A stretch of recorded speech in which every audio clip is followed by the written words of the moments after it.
بسم الله الرحمن الرحيم waxaa sharaf ii ah in maanta oo ay bishu tahay 12 Abriil ahna sanad guuradii ka soo wareegtay maalintii la aasaasay ciidanka xoogga dalka Soomaaliyeed aan doonayay inaan halkan uga hambalyeeyo ugana bogaadiyo dhammaan ciidanka xoogga dalka Soomaaliyeed saraakiisha saraakiil xigeenada alifleyda dableyda xaasaskooda iyo caruurtooda iyo dhammaan qaybaha kala duwan ee ciidanka qalabka sida sidaad la socotaan ciidanka xoogga dalka Soomaaliyeed waa astaan qaran oo aan marna loo qaybin karin qolo iyo qabiil waxayna u taagan yihiin oo loo tababaray difaaca iyo ilaalinta haybadda qaranka Soomaaliyeed mar walba waxay kale u taagan yihiin inay guulo la taaban karo ay ka gaaraan la dagaalanka nabadiidka waxayna si buuxda ay nabadiidka ugala wareegeen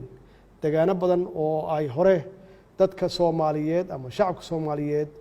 ay ugu dhibaateyn jireen waxaan mar kale aan rabaa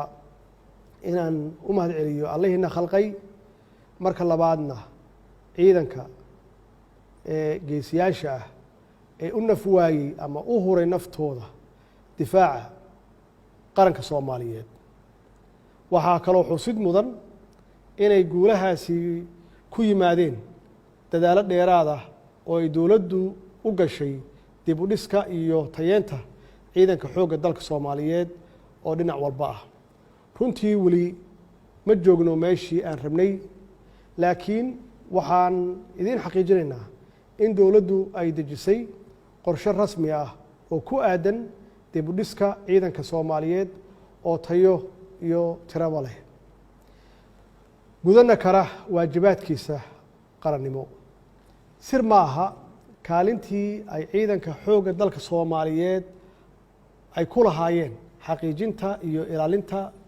qarannimada Soomaaliyeed waxay arintaasi ku gaareen geed adeegnimo iyo geesinimo la isla qiray marka lagu xoojiyo tiro iyo tayo waxay hanan karaan nabad buuxda inay ku soo dabaalaan dalkeena in sha Allah waqti aan fogeyn Soomaaliya waxay dib mar kale u yeelan doontaa ciidan ku filan hubinta higsiga qarannimo higsigeena qarannimo waxaa ka mid ah in la helo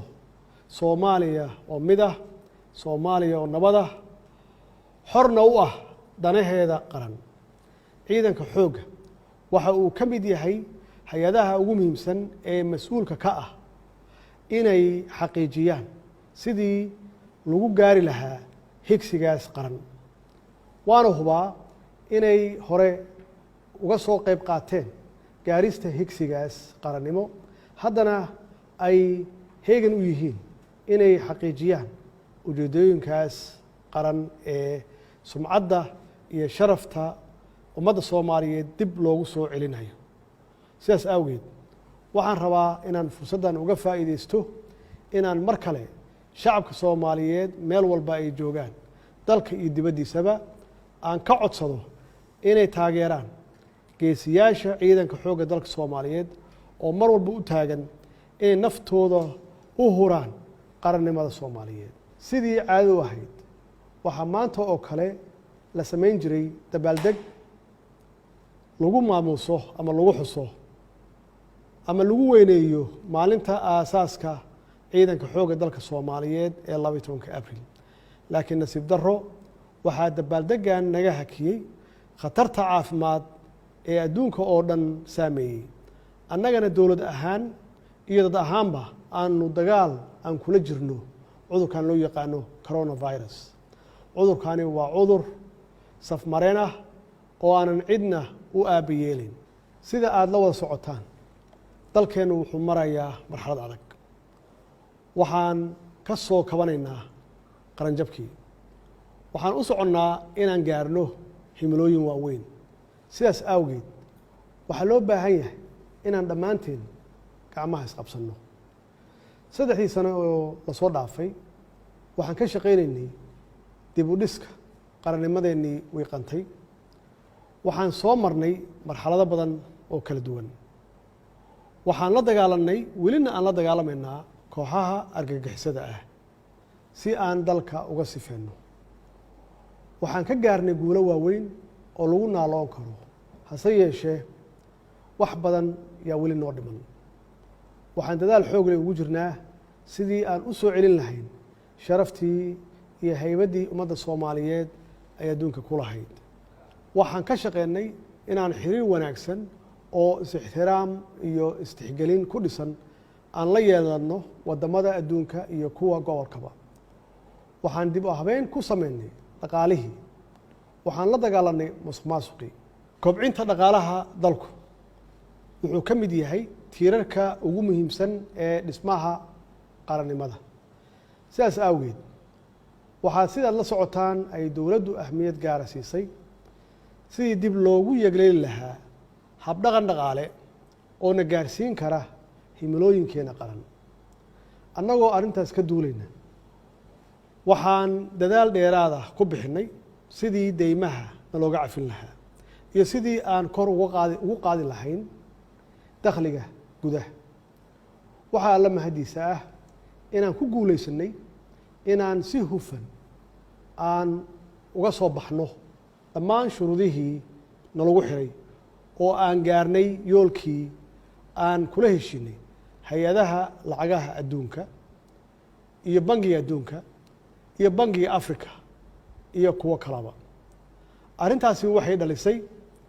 in inta badan deymihii nalagu lahaa nalaga cafiyo. inta hartayna insha Allah waxaan ka shaqeynaynaa sidii nalooga cafin lahaa mustaqbalka soo socda. waxay arrintaasi ku timid kadib markii aan muujinay hufnaan maaliyadeed iyo mid maamul wanaag in caalamku ama adduunku nala qiro shaqada aan hayno oo dowlad wanaagga ah. dhinaca kale dib u habeynta iyo hufnaan dhaqaale oo dheeraad ah oo ay dowladdu dhaqan gelisay waxaa alla mahadiisa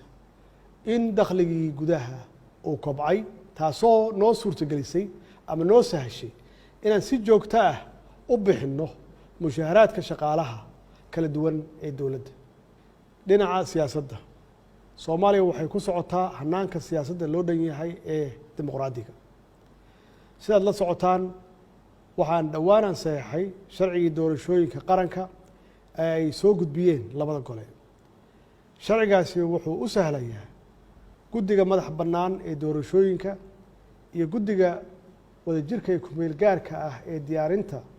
xeerarka dhammaystirka sharciga doorashooyinka qaranka inay waajibaadkooda qaran u gutaan si madax